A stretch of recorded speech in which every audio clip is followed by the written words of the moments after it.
Sylvia and her son were out one day running errands. As they were on their way home, her son Matthew laughed and said, "Do you smell that?" She noticed the odor coming from her air vents and turned them off and rolled down the windows. It smelled like something had rotted in the vents and worried about what they might be breathing in.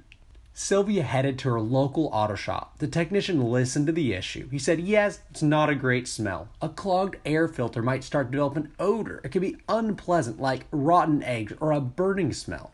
Think of it like a coffee filter. You can't reuse the same filter over and over because it would get clogged with old grounds and create terrible old coffee.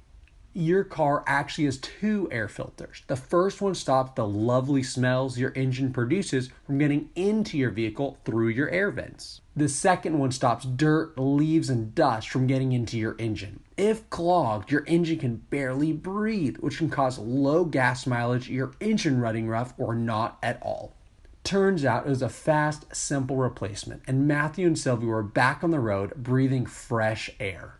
If you're having some of the same issues or have any questions, give us a call and talk to one of our friendly auto repair experts today.